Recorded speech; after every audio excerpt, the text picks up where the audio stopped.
Selamat siang semuanya. Selamat Natal dan Tahun Baru untuk siswa-siswi kelas 10A dan 10B.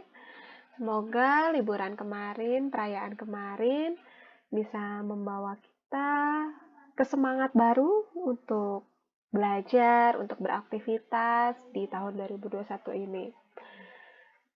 Sungguh disayangkan kita belum bisa bertemu secara langsung. Situasinya sedang semakin gawat ya.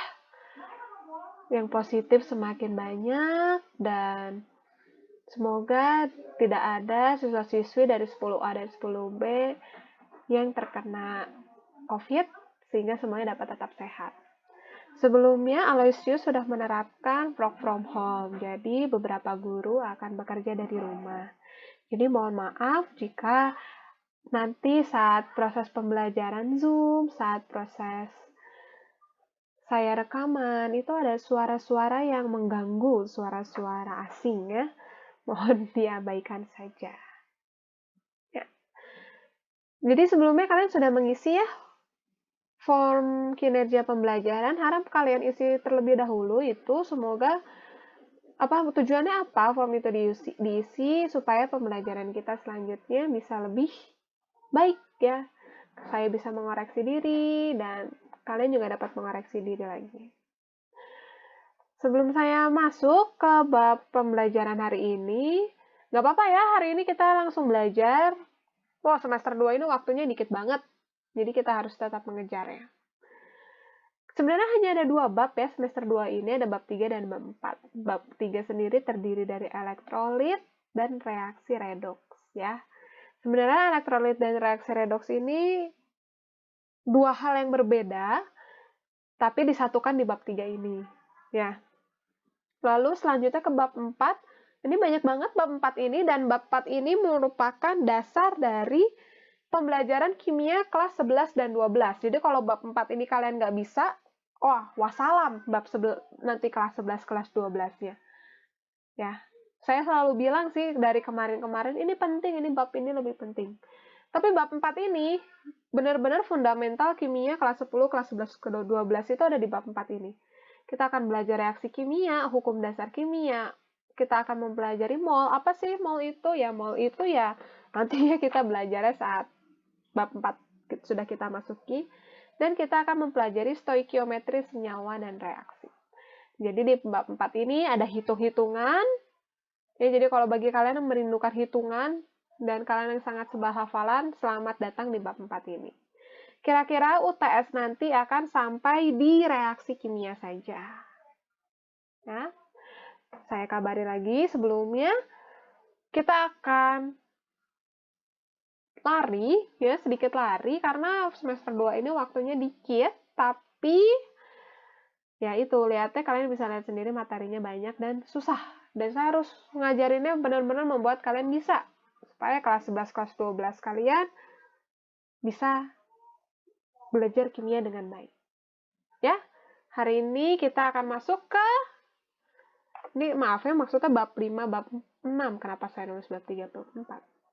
Kita akan masuk ke larutan elektrolit dulu. Ya, kita akan masuk ke larutan elektrolit dulu. Ya, jadi bab 5 ini tadi ada 2 ya, larutan elektrolit dan redoks. Kita akan masuk dulu bagian pertama, larutan elektrolit. Ya, jadi di elektrolit ini kita akan mempelajari tentang larutan. Kita akan mempelajari zat terlarut ion dan kovalen polar. Kita akan mempelajari larutan elektrolit sendiri, dan kita akan mempelajari elektrolit kuat dan lemah. Ya, apa sih Bu? Ini tuh materi ini apa? Bisa kalian baca sendiri di bawahnya sebagai pendahuluan. Ya. Dan hari ini kita akan masuk ke larutan dan zat terlarut ion dan kovalen polar. Ya. Kita masuk ke larutan. Sebelumnya di semester 1 udah pada tahu kan ya larutan. Saya ingatkan lagi di bab 1 kita mempelajari apa itu campuran, apa itu senyawa, apa itu koloid kita nggak pelajari, apa itu zat gitu. Ya. Nah, campuran yang kita tahu kan ada dua ya, homogen dan heterogen. Nah, larutan sendiri larutan adalah campuran homogen antara pelarut dan zat terlarut. Ya. Zat pelarut itu apa, Bu? Zat yang lebih banyak jumlahnya di dalam larutan. Kalau zat terlarut sendiri adalah zat yang lebih dikit jumlahnya dalam larutan. Jadi ini kata kuncinya, lebih banyak dan lebih dikit. Sebelumnya kalau kalian lupa, campuran homogen itu apa? Campuran yang antar komponennya tidak dapat dipisahkan. Ya. Jadi kalau kalian bayangkan, kalau kalian pernah ngeliat ibu kalian buat teh, ya, teh kan warnanya coklat tuh ya. Apakah kalian bisa membedakan mana yang warna coklat dan mana airnya? Nggak bisa kan ya? Tidak ada bidang pembatasnya kan ya? Semuanya sama. Nah, itu homogen itu seperti itu. Nah, apalagi contoh lain? Kalau kita bikin teh tapi ada gulanya, kita larutin gula tuh ya. Gulanya kan hilang ya itu tuh. Nah, gulanya sebenarnya itu bukan hilang, tapi larut. Ya. Pelarutnya itu adalah air, terlarutnya itu adalah gula itu sendiri. Kita bisa ngebedain ketika gula itu larut, mana gula, mana air. Nggak bisa kan ya? Contohnya oralit. Ya. Oralit ini mirip, siapa yang pernah diare ya? Pasti dikasih obat oralit, tapi sebenarnya oralit ini bisa kita buat sendiri. Oralit ini tuh sering digunakan untuk diare dan ini sebenarnya contoh larutan. Oralit ini bisa dibuat dari gula dan garam yang dicampurkan ke air hangat. Nah, kalau dicampurin kan ternyata jadi kayak gini gambarnya. Bisa kita bedain kalau udah kecampur kayak gini, mana gula, mana garam, mana air. Tapi abaikan gelembung ini ya. Nggak bisa dibedain kan ya? Mana gula, mana garam, mana air, karena mereka sudah tercampur rata. Nggak ada bidang pembatas. Nah, ini disebut larutan. Zat terlarutnya apa? Gula dan garam. Karena lebih dikit ya gula garamnya tadi. Pelarutnya apa? Air. Oke, jadi sudah terbayang terlarut dan pelarut. Nah, contoh lagi cuka bakso ya. Saya suruh kalian beli cuka buat praktikum kan ya semester kemarin. Kalau kalian lihat kandungannya di dalam cuka itu ada tulisan asam asetat 15%. Nah, asam asetat 15% itu adalah zat terlarutnya. Jadi kan cuka itu sebenarnya asam asetat ya, tapi asam asetatnya cuma 15%. Sisanya apa? Sisanya air. Zat pelarutnya itu air, terlarutnya itu asam asetat. Ini tadi saya ngasih contoh teh ya. Zat pelarutnya itu air, zat terlarutnya zat teh itu sendiri. Kalau kalian masih bingung, nggak usah jauh-jauh, kita lihat minuman sirup. Siapa yang pernah bikin sirup di rumahnya ya, es buah. Zat terlarutnya itu adalah marjan, sebenarnya ini sirup ya. Zat terlarutnya itu sirup kan ya, karena lebih dikit yang kita tambahkan. Nggak mungkin kan kalau kita buat es buah lebih banyak sirupnya daripada airnya. Nah itu, yang lebih sedikit itu adalah zat terlarut, atau si sirupnya itu sendiri. Pelarutnya itu adalah air. Itu untuk larutan. Bisa dipahami? Kalau belum paham, seperti biasa saya membuka sesi tanya jawab. Dan untuk kali ini, sesi tanya jawabnya sepertinya akan mendapatkan poin. Jadi ketika nanti ada ulangan, saya akan menentukan yang remedial atau tidak, dilihat dari nilai ulangan dan dijumlahkan dengan banyaknya bertanya kalian. Gitu ya, jadi kalau misalkan nilainya 73, tapi ada poin 3 gitu kan jadi 76 ya, nah, jadi nggak usah remedial. Seperti itu ya. Ini untuk larutan, kita lanjut ya. Nah, masih pada larutan, tadi kan kita lihat ada zat terlarut ya. Zat terlarut itu tuh ada yang berasal dari fasanya, kalian tahu ya fasa wujudnya, ada gas, ada cairan, ada padatan. Kayak tadi, saya masukin sirup, itu zat terlarutnya cairan kan ya. Saya masukin gula, itu zat terlarutnya padatan. Ya, cairan ini contohnya sirup. Kalau padatan ini contohnya gula yang saya larutin. Nah, wujud-wujud ini tuh punya lambangnya tersendiri di dalam kimia. Kalau gas, fasa gas, itu disebutnya di kimia itu sering disebut gaseous. Lambangnya G. Ya, jadi ketika ada oksigen itu kan gas kan ya? Nah, dikasih lambang gini nih, gaseous, G. Ini gas berarti oksigen ini. Padatan. Nah, padatan itu disebut solid kalau di kimia itu. Lambangnya S. Contohnya padatan garam atau NaCl ya. Lambangnya S. Cairan biasa disebut liquid. Lambangnya L seperti ini. Ya, contohnya cairan CH3COH atau cuka. Nah, ini L ini berarti melambangkan kalau dia liquid wujudnya si CH3COH ini. Wujudnya cairan. Lalu ada larutan yang kita pelajari sekarang ya, yang disebut aqueous. Ya, lambangnya adalah Aki. Ya. Nah, sekarang kita kan suka bingung ya. Di sini ada cairan, di sini ada larutan. Bu, apakah cairan dan larutan ini beda? Beda ya. Apa bedanya? Tapi kan mereka sama-sama wujudnya cair gitu, Bu. Tapi ini beda kalau di kimia itu. Nah, larutan, apa sih bedanya? Kalau larutan itu, dia itu memiliki zat pelarut dan terlarut. Kayak yang kita udah pelajari sebelumnya ya. Ada komponen yang lebih besar, ada komponen yang lebih kecil. Nah, kalau cairan, itu hanya murni berisi zat itu sendiri. Contohnya apa? Di sini cuka tuh bisa punya dua wujud. Bisa aqueous atau larutan, bisa liquid. Ini liquid harusnya lambangnya gini ya, anak-anak. Nah, kalau larutan tuh apa, Bu? Biasanya kalau larutan itu, si larutan cuka itu atau si asam asetatnya itu udah berisi zat terlarut dan air atau pelarutnya. Jadi udah dicampur sama lain, kan namanya juga campuran homogen ya, aqueous itu atau larutan itu. Jadi udah dicampur sama pelarut ya larutan itu. Nah, kalau cairan asam asetat nih contohnya, dia nggak dicampur sama apa-apa, dia hanya asam asetat isinya. Nggak ada air, nggak ada zat lain, dia hanya murni asam asetat. Nah, itu disebut dengan cairan. Jadi perhatikan, suka salah anak-anak itu. Nggak bisa membedakan larutan dan cairan. Intinya larutan itu adalah berupa campuran, cairan itu adalah murni zat itu sendiri. Sampai sini paham? Semoga paham ya. Sekarang kita masuk ke bagian 2. Wah, cepat sekali ya. Memang materi ini gampang, cuman kalau kalian tidak mengerti, nanti saat masuk ke bab 4 juga kalian nggak akan bisa. Kimia itu berkesinambungan. Jadi, semoga kalian paham, kalau tidak paham bertanya. Bagian 2 ini kita akan mempelajari zat larut. Nah, zat larutnya yang kita fokuskan ion dan kovalen polar. Dan tadi kita udah tahu ya larutan itu ada zat larutnya.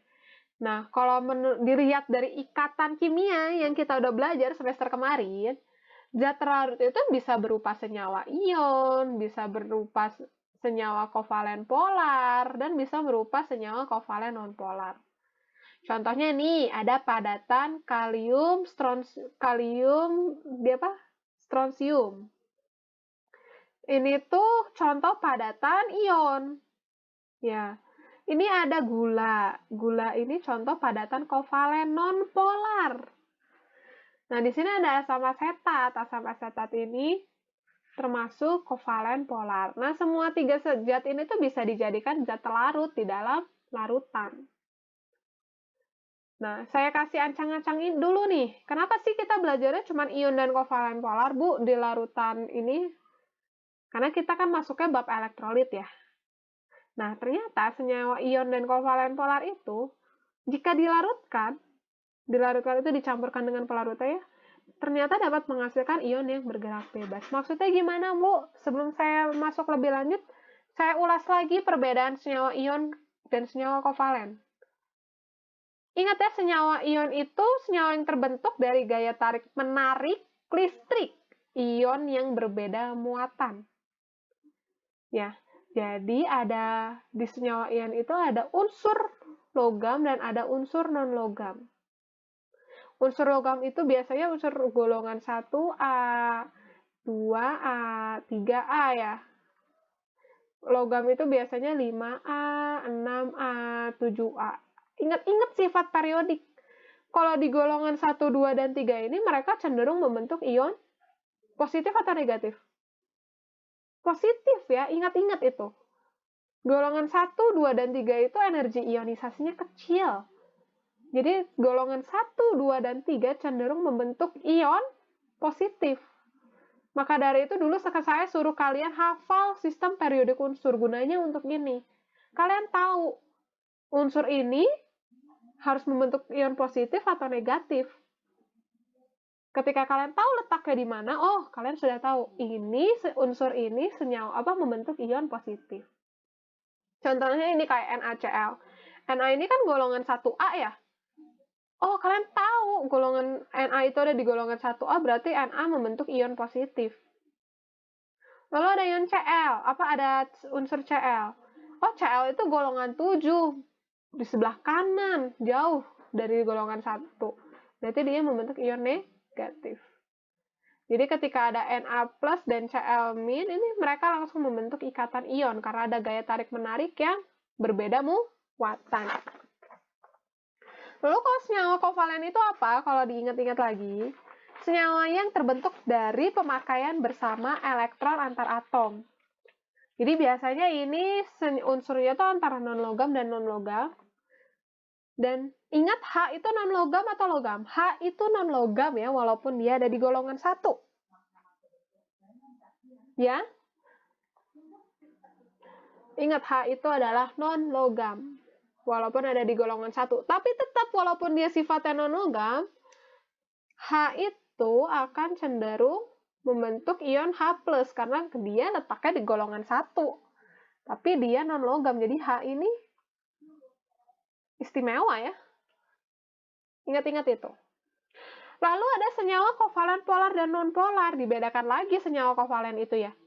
Nah, kalau kovalen polar itu senyawa kovalen yang memiliki kutub positif dan kutub negatif akibat perbedaan elektronegatifan. Contohnya apa? Ada unsur HCl misalkan. Bukan unsur, maaf, senyawa HCl. Kalian ingat ya sifat elektronegatif? Makin kanan, golongannya makin besar, elektronegatif makin besar. Lalu apa akibatnya Bu kalau elektronegatif makin besar? Akibatnya adalah dia, si Cl ini akan menerima banyak elektron. Bukan menerima, maksudnya elektronnya akan lebih bergeser ke arah elektronegatif yang lebih besar. Jadi si Cl ini akan membentuk kutub negatif, karena elektronnya pada suka sama si Cl. Sementara H ini akan membentuk kutub positif. Jadi walaupun mereka bukan ion, mereka masih punya kutub. Karena elektronnya ada yang cenderung menyukai unsur tertentu. Karena elektronnya suka Cl, jadi kalau banyak elektron nih di Cl nih, jadi dia kutubnya negatif. Kalau nonpolar, saya contohnya oksigen ya. Kan sama ya elektronegatifnya. Elektronnya suka ke O sini dan suka ke O sini. Ya udah, berarti nggak ada kutubnya. Itu nonpolar. Ya. Sekarang kita belajar zat terlarut senyawa ion dulu. Ya. Nah, ion itu sangat dipelajari oleh seorang ilmuwan bernama Arrhenius. Jadi teori ion itu seperti sudah milik dia ya, teori ion Arrhenius. Dia bilang kalau padatan ion yang dilarutkan dalam air akan terurai menjadi ion positif Na+ dan ion negatif Cl- atau anion karena pengaruh air. Ya, jadi perhatikan gambar ini ya. Ini adalah NaCl yang masih berbentuk padatan. Kalau berbentuk padatan, jarak antar ionnya kan rapat banget ya. Nah, karena padatan ini saya larutkan dalam air, kita lihat ke nomor 1 ini. Yang hijau ini Cl-, yang ungu ini Na ya. Nah, ion-ionnya, Na ini contohnya, dia akan tertarik oleh air. Ya. Lalu ion Na, ini kan ini ion, maaf, ini yang hijau ini ion Cl ya. Ion Na-nya mana ini? Contohnya ini ion Na-nya. Ion Na-nya juga akan tertarik oleh air. Ya, jadi si padatan ini akan ditarik oleh air, nih. Sehingga ion-ion ini akan dikelilingi oleh air, dan akhirnya bergerak bebas. Ini kebayang ya, tadinya padatan, ditarik masing-masing ionnya oleh air, Dan ion yang akhirnya dikelilingi oleh air, ini molekul airnya yang merah putih ini, dan akhirnya bergerak bebas. Ya. Nah, proses terurainya ini disebut proses disosiasi. Ion tersebut ketika padatan ion dilarutkan dalam air, mereka akan terurai dan bergerak bebas. Nah, proses disosiasi sendiri dapat dituliskan sebagai berikut. Lihat yang kanan sini ya. Nah, makanya tadi saya suruh kalian mempelajari sifat fasa-fasa pada kimia. Biar kita bisa menuliskan persamaan reaksi seperti ini. Ya. Ini disebut persamaan reaksi disosiasi.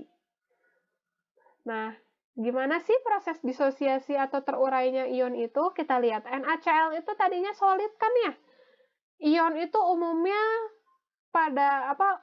tuh kebanyakan saat suhu ruang itu keadaannya padat. Jadi kita dikasih lambang solid seperti ini. Nah, ketika dia dilarutkan dalam air, jadi simbol yang H2O ini tuh ketika dilarutkan dalam air, akan berubah, akan terdisosiasi menjadi ion Na+, dan ion Cl-. Kenapa lambangnya aqu, Bu, atau aquos? Karena mereka sudah tercampur dengan air, mereka sudah berbentuk larutan. Jadi bedakan ya, ketika di sebelah kiri itu adalah zat murni mereka sendiri, namun ketika sudah ditambahkan air, mereka sudah berbentuk campuran larutan sehingga fasanya menjadi aquos. Contoh lainnya ada kalium strontium. Ya. Ketika dilarutkan dalam air, seperti ini reaksinya ya, akan terurai menjadi ion positif dan negatif. Ion positifnya itu K+, dan ion negatifnya itu Cl-. Ingat, fasanya adalah aquos karena sudah dicampur dengan air, sudah berbentuk larutan. Nah, coba kalian tuliskan reaksi penguraian senyawa ionnya, disosiasi dari soal-soal berikut ini. Ada soal 1, 2, 3, 4, 5, 6 soal ya. Coba kalian uraikan senyawa reaksinya. Mohon maaf, ke pause dulu. Coba kalian tuliskan persamaan reaksi disosiasinya. Nah, pasti kalian bingung kan, Bu, ini tuh mana sih yang ion positif, mana ion yang negatif? Ya, kalian bisa lihat slide selanjutnya. Umumnya ion positif itu nih yang sudah tertera di sini. Ion negatif itu umumnya yang sudah tertera di sini. Tapi perlu satu hal yang kalian ingat. Yang sudah kita pelajari semester kemarin. Selalu diingat golongan 1A, 2A, 3A itu umumnya membentuk ion positif. Jadi kalau unsur-unsurnya ada di sini, mereka pasti membentuk ion positif. Kalau golongan 5, 6, 7, mereka pasti membentuk ion negatif. Ya. Terus Bu, saya bingung kenapa K2SRO4 ini disebut senyawa ion, padahal kan ini banyak banget Bu unsurnya, kenapa bukan kovalen? Saya balik lagi, saya kasih tahu lagi, di mana ada logam, dia pasti senyawa ion. Ya, saya kasih satu contoh soal yang ini ya. Yang gampang aja ya, yang MgCl2. Nah, umumnya semuanya, si unsur-unsur ini wujudnya solid. Jadi kalian nanti tulisnya solid ya awalnya. MgCl2 solid, dia akan terurainya di dalam air ya. Mg itu membentuk ion positif. Mg ada di golongan berapa ya? Oh, Mg itu ada di golongan 2. Berarti dia membentuk ion positifnya 2+. Ya, jadi si ionnya ini kalian juga harus ingat ya, dia membentuk ion +1, +2, atau +3. Mg itu ada di golongan 2, berarti dia membentuk Mg2+. Cl itu ada di golongan 7. Ya. Cl itu ada di golongan 7, dia harus menerima 1 elektron. 1 elektron. Berarti dia membentuk ion Cl-.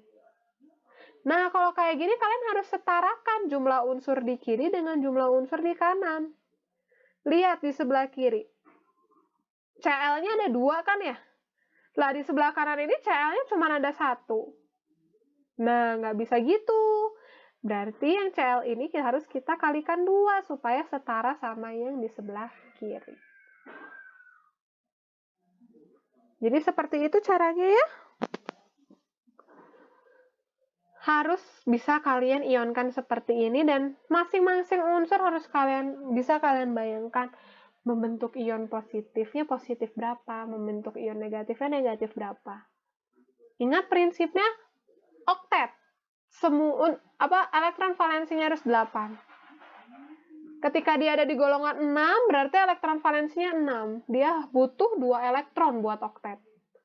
Berarti si unsur itu membentuk ion 2-. Ya. Jangan lupa dikerjakan, lihat batas waktu pengumpulannya. Ya. Itu untuk ion. Sekarang bagaimana untuk zat terlarut senyawa kovalen polar? Sebenarnya nggak jauh beda sama ion. Cuman kalau ion kan memang dia itu, saya kasih di sini, kalau ion itu memang pada padatannya sudah ada muatan yang berbeda ya, bukan kutub ya, kalau ion itu ada muatan yang berbeda. Jadi ketika ada air, maaf, H2O ya. Ini air ya. Airnya tuh narik sih masing-masing ionnya. Tapi kalau polar gimana? Contohnya HCl. HCl itu tadi kutub negatifnya di sebelah sini ya, di Cl-nya. Kutub positifnya di sini. Nah, karena ada perbedaan kutub ini juga, ternyata bisa ditarik oleh air. Tentunya ditariknya oleh muatan yang berbeda ya. Nah, karena ada muatan yang berbeda ini dan bisa ditarik oleh air itu sendiri, ya, dulu. Sebelum kalian lupa, kenapa sih Bu bisa ditarik oleh air? Nah, air sendiri juga punya kutubnya ya. Ada kutub negatif dan kutub positif seperti ini. Jadi saat ada perbedaan kutub atau muatan, mereka bisa tarik-menarik. Dan ternyata kalau kovalen polar juga bisa terurai di dalam air. Ya. Tapi kalau kovalen polar namanya bukan disosiasi, tapi namanya ionisasi. Ingat, beda sebutannya. Kenapa disebut ionisasi, Bu? Karena memang awalnya dia kovalen kan ya. Dia bukan ion awalnya. Tapi ketika sudah dicampurkan dalam air, mereka akan terurai membentuk ion-ion, sehingga terbentuk ion itu. Makanya namanya ionisasi. Ya. Jadi ini kalau kalian bisa lihat gambar ini proses ionisasi dari HCl-nya. Jadi ketika HCl ditaruh di dalam air, lihat, terpisah ada ion Cl- ya. Sebenarnya di sini ada ion H+ juga, tidak tergambar. Kepisah kalau di dalam air, membentuk ion-ionnya. Nah, proses ionisasi juga dapat dituliskan dengan reaksi. Bagaimana? Seperti ini. HCl itu wujudnya awalnya gas. Ketika dilarutkan dalam air, membentuk ion. Loh Bu, ini mana logamnya ya? Ingat, H itu golongan 1. Berarti H itu membentuk ion positif. Cl ini selalu ada di mana-mana ya. Saya sampai berbusa ngomongnya, Cl itu pasti membentuk ion negatif. Kenapa? Ada di golongan 7. Membutuhkan 1 elektron. Jadi dia membentuk ion negatif. Ya. Seperti itu. Tapi ternyata ada beberapa proses ionisasi yang tidak dapat terionisasi sempurna. Jadi hanya sebagian. Nah, lambangnya seperti ini yang di bawah ini nih. Ada lambang reaksi bolak-balik. Ya, kita lihat yang gambar ini ya. Jadi kan awalnya asam asetat itu bentuknya seperti ini. Ya, si molekulnya tuh. Tapi ketika dilarutkan dalam air, hanya beberapa molekul asam asetat saja yang dapat terionisasi seperti ini. Jadi kalau di HCl tadi itu semuanya terurai, tapi kalau asam asetat ini enggak, cuman beberapa yang terurai. Bisa dilihat di sini si gambar submikroskopiknya masih ada asam asetatnya, tapi ada juga asam asetat yang udah terurai nih, Ini ion asetat, ini ion H+, tapi tetap ada asam asetatnya. Nah, ini tuh dilambanginnya kalau proses reaksinya seperti ini.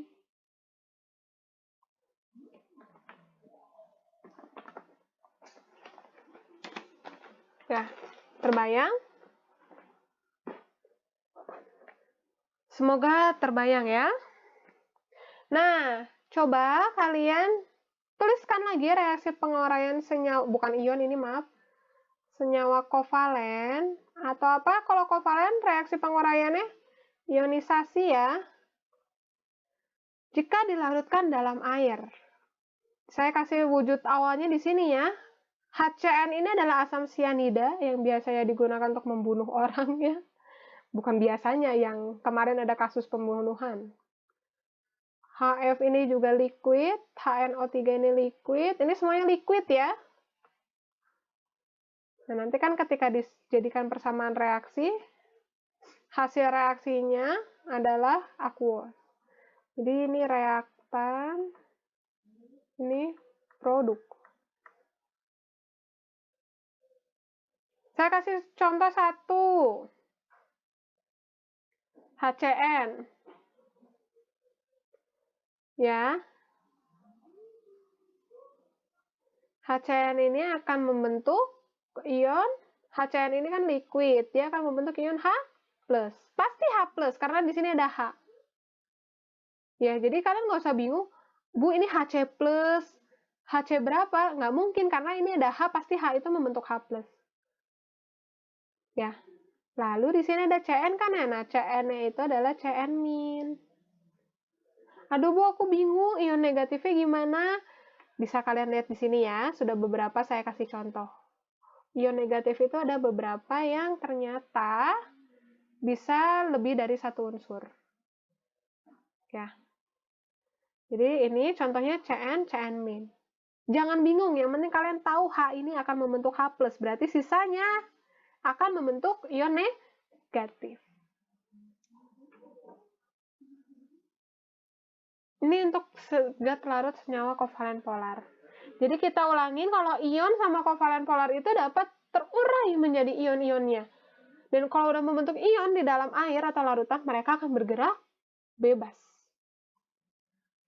Ya. Sekarang sekilas untuk kovalen nonpolar. Contohnya gula. Gula itu dia nggak punya kutub negatif dan kutub positif. Jadi ketika ada air yang mau memisahkan unsur-unsur di molekul ya, nggak bisa. Karena gula ini nggak ada kutubnya.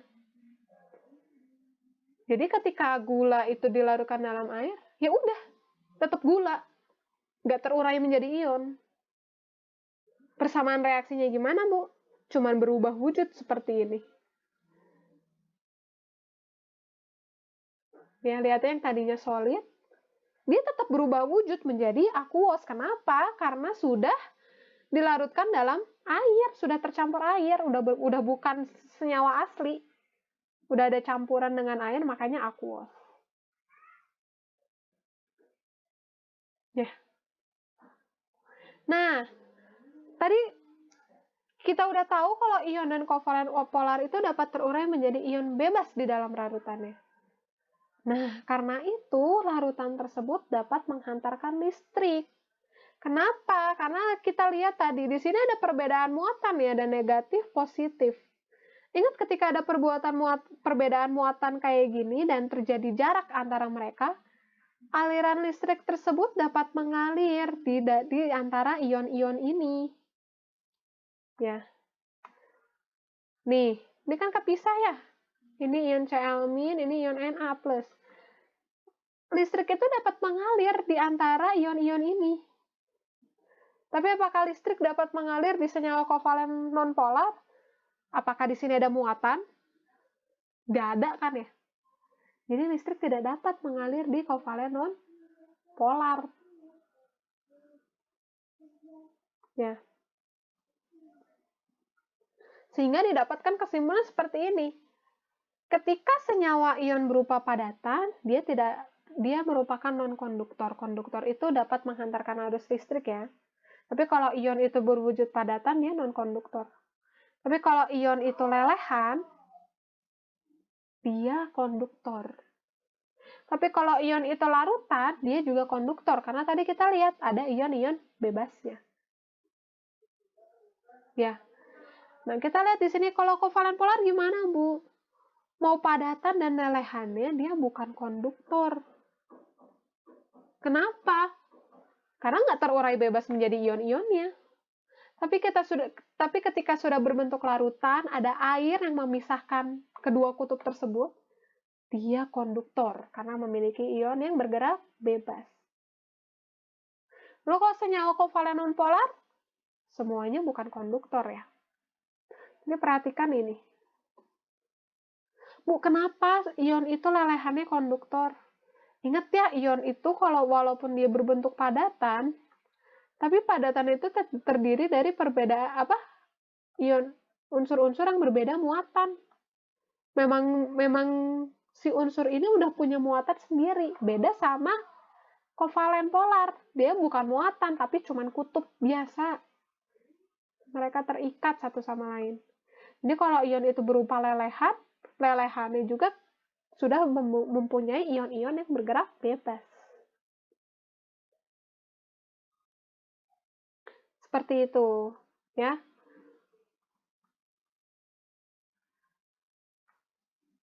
Jadi kesimpulannya, kovalen polar dan senyawa ion itu dapat membentuk ion yang bergerak bebas dalam air, sehingga dapat menghantarkan arus listrik. Ya, jadi kerjakan hari ini latihan 1 dan latihan 2 ya. Nah, perhatikan jadwal pengumpulannya. Tenang, besok kita akan Zoom, dan kita akan tahu apakah kalian betul atau salah. Ya, ingat lagi prinsipnya, saya ulangi lagi yang ion ini ya, tentukan mana ion positif, tentukan mana ion negatif. Jangan asal, oh dia pasti plus, dia minus. Tapi kalian harus tahu berapa besar muatannya, apakah plus 2, plus 3, apakah min 1, min 2, atau min 3. Jadikan slide ini Slide ini sebagai patokan kalian. Dan bisa dilihat tuh di kanan atas, slide ini sangat perlu diingat. Mana ion positif, mana ion negatif. Ya, yang proses reaksi ionisasi kovalen polar juga kalian kerjakan. Ingat sekali lagi, Bu, kalau yang kovalen polar ini mana ion negatif positifnya? Ingat, H itu golongan 1. H itu pasti membentuk apa? Ion positif. Ya. Sekian pembelajaran hari ini, semoga bisa masuk ya. Pertemuan pertama langsung saya kasih materi, nggak apa-apa lah ya. Kita harus mengejar. Karena kemarin kan udah nggak ada kimianya, minggu kemarin. Sekian pembelajaran hari ini. Jangan lupa kumpulkan latihannya. Saya nggak mau kayak semester kemarin yang sampai akhir pun ada yang harus saya kejar-kejar mengenai tugasnya. Karena percuma kalian juga nggak dapat feedback dari saya kan, nggak tahu mana yang benar sama mana yang salah kalau kalian nggak ngumpulin tugasnya. Jadi semoga dikumpulkan, jangan menumpuk. Nanti akan saya nilai dan saya kasih feedback supaya kalian lebih jelas. Terima kasih, Tuhan berkati.